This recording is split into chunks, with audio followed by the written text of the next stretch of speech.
Olá, amigos da TV Impacto. Aqui quem fala é seu repórter Alan Patrick, o porta-voz do povo, levando a você temas de grande interesse da população. E hoje estamos recebendo aqui em nossos estúdios, temos a honra de receber o Dr. Jarcem Guimarães, ele que tem pós-doutorado em criminalidade. Seja muito bem-vindo à TV Impacto. Mais uma vez, né? Mais uma vez, obrigado, Patrick. Estamos aí para esclarecer algumas coisas, conversar sobre essa questão da criminalidade que é crescente aqui na nossa região. Mas, na verdade, o assunto que nós queremos debater hoje é sobre a última pesquisa do IPEA, né? Que ele coloca o município de Altamira como a primeira entre as cidades com mais de 100 mil habitantes, né? Que, na questão de homicídios e mortes violentas, sem causas determinadas. Na sua opinião, quais os fatores que contribuem para esses índices, né? Veja só, anteriormente nós tínhamos aqui no Pará, o sul do Pará com uns grandes conflitos, né? E um número de mortes muito grande. Os projetos hoje foram deslocados. Então, veja só, Altamira, ela recebe esses projetos. Consequentemente, nós temos um aumento da população. Esse aumento da população, ele vai trazer também criminalidade. Então, os conflitos são muito grandes. Se você observar a disparidade que existe de renda na população, é muito grande. Quem mede isso é o coeficiente de Gini na economia. Com relação a essas mortes, sem causa, sem motivações, existe um outro fator que nós temos que levar em consideração. No passado, a cidade mais violenta que nós tínhamos era no Nordeste. Nós tínhamos Recife. Além de Recife, tinha as grandes metrópoles, nós tínhamos o Rio de Janeiro, tínhamos São Paulo. Então, políticas eficientes de combate à criminalidade foram feitas nesse local. E o que aconteceu? Muito embora, a partir de 2010, tivéssemos um controle maior da criminalidade, até mesmo reduzindo no país, estados como o do Pará, a criminalidade continuou crescendo. E o que a gente pode observar? Houve uma migração da criminalidade, principalmente um tipo de crime, que é o narcotráfico. Você acha também que o aumento, nós sabemos que teve um aumento considerável da população, principalmente lá em Altamira, né, em virtude das empresas, né, dos grandes projetos que têm acontecido lá, né? Você acha que, na sua opinião, você acha que esse grande índice de criminalidade, desse sentido, né, de homicídios e crimes, são motivados pelo fato de as pessoas irem se concentrarem nessa região e, ao chegar lá, simplesmente não encontram, vamos dizer, se vão atrás de emprego, não encontram aquele emprego, porque só é beneficiado uma pequena minoria, né? E isso, você acha que isso cria motivos para que aconteça? Com certeza, o aumento populacional ele leva a conflitos também, né? Nós temos criminalidade. Mas o interessante é que você falou sobre as motivações. Então, uma das motivações dos crimes de homicídio é justamente a questão da interação social. O ambiente que o indivíduo frequenta, com quem ele se relaciona. Então veja só, nós temos uma baixa interação social nesse local. Consequentemente, essa baixa interação social vai motivar a crimes de homicídio, crimes contra a vida. Esse é um dos principais fatores. É um dos principais fatores, né? Com certeza, se antes havia, apenas pelo que a última pesquisa que eu acompanhei, fica em cerca de 77 mil habitantes, existia algum tempo atrás. E depois de projetos como o de Belo Monte, lá naquela região, aumentou, teve um avanço considerável na população, se não me engano, acima de 100 mil habitantes, na verdade. E com certeza são influências de fora, né? Com certeza. Né? Isso tem uma influência muito grande? Né? Com certeza. Nós fizemos aqui em Santarém um estudo sobre o crime per capita, o crescimento da população e o crescimento da criminalidade. Então bateu. À medida que crescer a população, cresce também a criminalidade. Por quê? Busca-se o desenvolvimento. Há uma confusão muito grande entre desenvolvimento e crescimento. Desenvolvimento é não só a evolução de uma das variáveis econômicas, mas também variáveis sociais, políticas, religiosas, morais, éticas, culturais. E isso demanda tempo, não acontece ao mesmo tempo, né? Demanda. um médio e longo prazo. Então daí esse aumento da criminalidade. A busca pelo crescimento econômico, consequentemente gerando desigualdades sociais, isso leva com certeza para a criminalidade. As pessoas vão com uma expectativa de ter um emprego melhor, de proporcionar qualidade de vida para a própria família, e quando chega na situação, se depara com uma situação em que o desemprego também é caótico naquela situação, e não tendo outra saída, vai pelo lado, entre aspas, mais fácil, que seria o tráfico de drogas. Né? Isso. O tráfico de drogas é fantástico você abordar isso aí. Vou pegar um pouco do histórico para a população. Nós vivemos aqui o auge do garimpo na década de 70, 80, depois as áreas de garimpo foram fechadas. E você vê, a população retorna para a cidade porque a população tinha trocado a produção pelo enriquecimento fácil. Né? Então a população retorna para a cidade e estagna.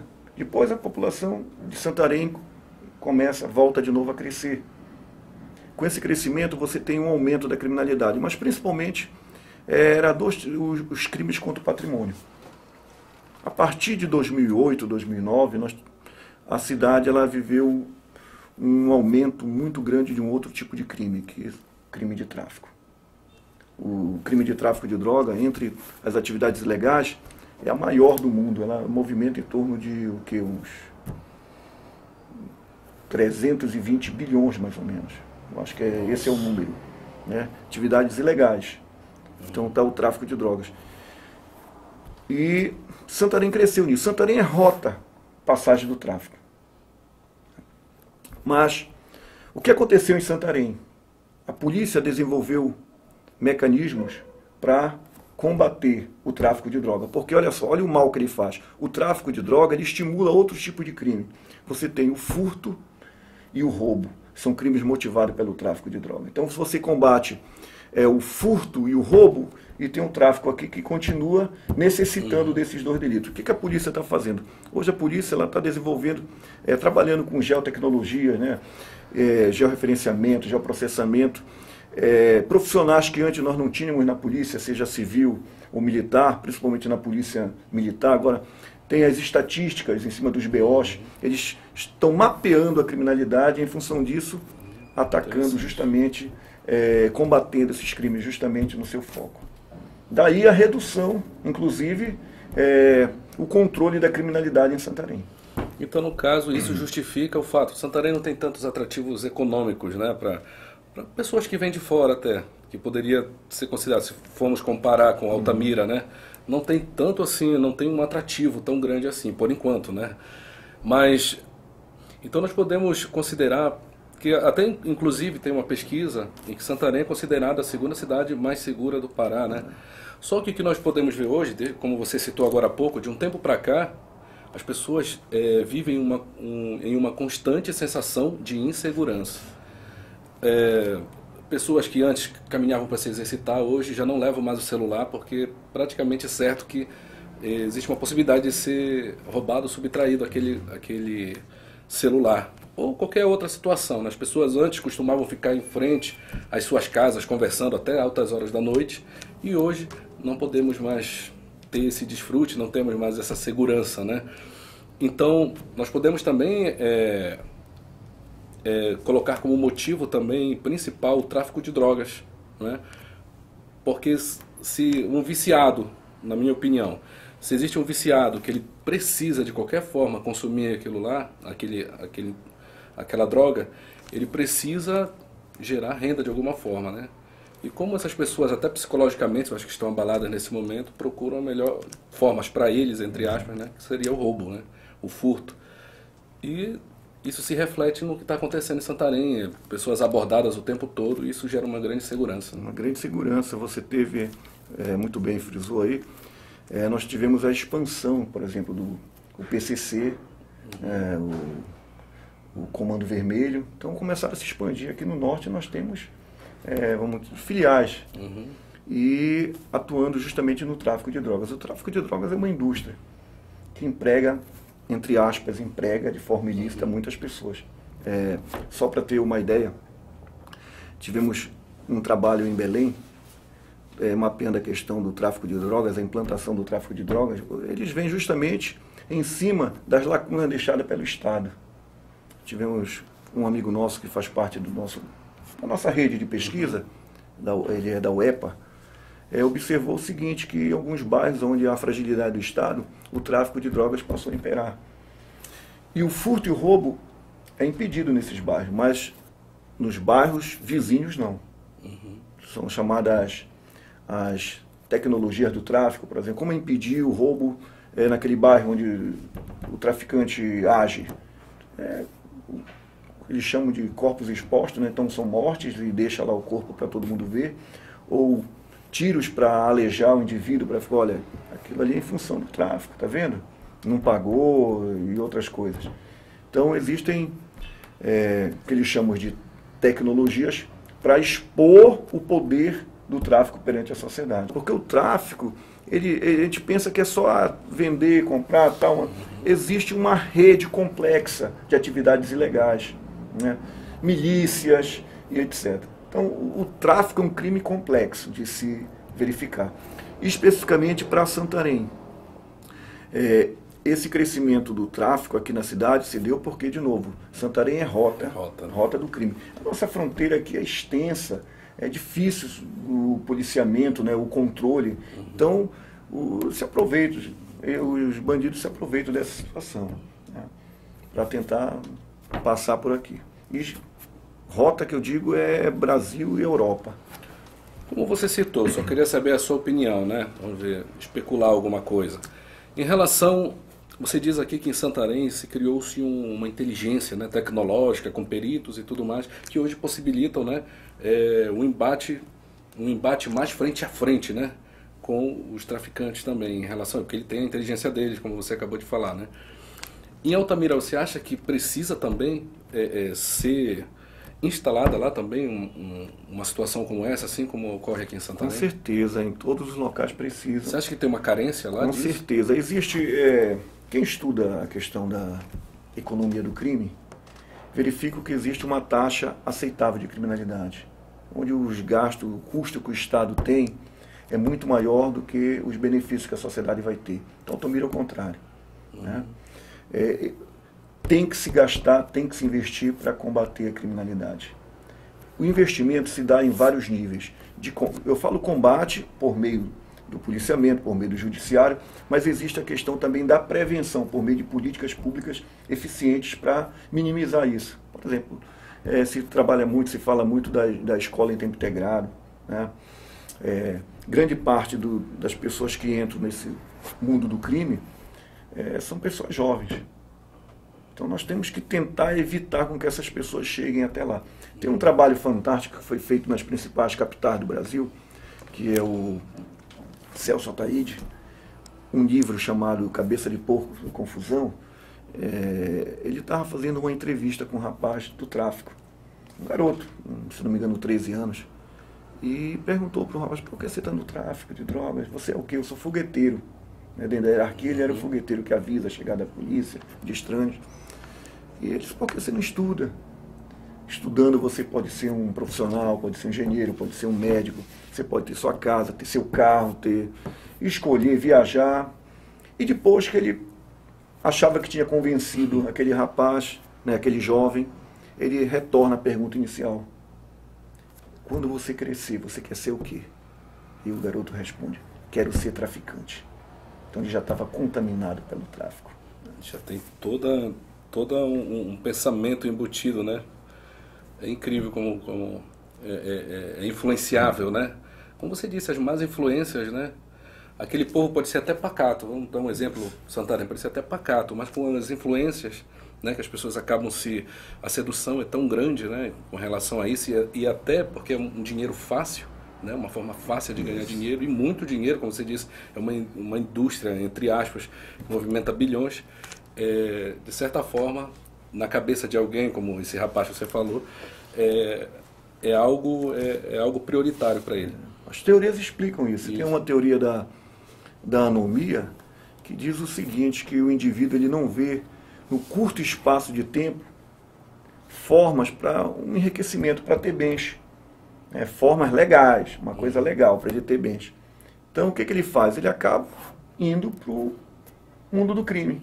E por meio desse crime ele consegue ter alguns objetos, alguns bens materiais. E haja vista, né, que tudo é tão complicado, é tudo tão difícil, né, quando uma pessoa quer seguir. Podemos ver até a atualidade hoje, né, podemos ver o sistema político que está acontecendo, né, os impostos são altos demais. Eu acho que o Brasil é o país que tem o maior índice de imposto, né, e isso dificulta de muitas formas até da pessoa sobreviver. Mas, como você disse, tem que existir uma educação desde de criança, né, para que as pessoas possam crescer, né, com um caráter, né, que é difícil, mas nós temos que lutar dessa forma, né, não pode ter um caminho correto, um caminho certo, mas existe uma forma que é muito difícil, mas que você pode viver honestamente, né? As pedras preciosas, que não são nem ouro nem prata, foram deixadas para trás. O simples fato de tomar a bênção do Pai, o bom dia, o boa tarde, né, o boa noite, ceder um espaço, um local, uma cadeira, sei lá, para uma pessoa mais idosa. Então essas coisas foram deixadas de lado. Isso é culpa de quem? Culpa da gente, né? É culpa desse capitalismo selvagem que vivemos em busca de querer mais, a ânsia de acumular, sempre queremos mais, né? Esse interesse individualista, esse interesse maximizador, esse interesse aquisitivo que temos está nos levando a isso. Então, acho que chegou o momento de nós pararmos e pensarmos onde queremos chegar. Temos que dar boa educação aos nossos filhos, impor respeito dentro de casa. Às vezes, grande parte de pais que vivem fora de casa e tentam simplesmente, não é comprar, mas amenizar, ter o amor dos filhos por meio de brinquedos, por meio de passeios, sei lá, e às vezes sem a presença do pai. Então isso acaba, aquele indivíduo, aquela criança, depois com 13, 14, 15 anos, quando aflora no indivíduo, formou o caráter, aquele despertar para a criminalidade, acaba entrando para o mundo do crime. E aí, meu amigo, se não parou aos 14, 15, aos 17 é o ápice, e só vai terminar depois dos 30 anos. Isso as teorias comprovam. A criminalidade, ela tem uma série de motivações, mas a gente está falando do tráfico. O tráfico, ele envolve tudo isso. A questão da interação social é um dos elementos para a criminalidade, e principalmente para o tráfico de drogas. Nós queremos agradecer a sua presença aqui na TV Impacto. As suas explicações, esclarecimentos foram de grande importância, acredito, para toda a população, né, a nossa audiência, os internautas. E queremos agradecer a sua presença. Eu que agradeço. Só fazendo uma propaganda, nós temos o Observatório Criminal do Tapajós, www.obcrit.com. Lá nós temos todas as informações da criminalidade em Santarém, por meio de dados ou de parceria com a Polícia Militar e a Polícia Civil, tá? Principalmente hoje a Polícia Militar. Então quem quiser informações, e nós temos ali na sala 431 do Amazônia Boulevard da UFOPA, esse observatório. Quem tiver dúvidas, que quiser aparecer lá com a gente, também estamos dispostos, né, a atendê-los. Correto. Obrigado, eu que agradeço. Mas eu quero saber de você, caro internauta, você que está acompanhando essas questões aqui através da TV Impacto. Deixe seu comentário aí embaixo, na caixa de texto, deixe seus comentários, dê sua opinião sobre esse assunto, sobre a criminalidade em Altamira, em Santarém, no Brasil. Dê o seu ponto de vista. Compartilhe esse vídeo para que muitas pessoas possam ter acesso também a essas informações. Alan Patrick, para a TV Impacto.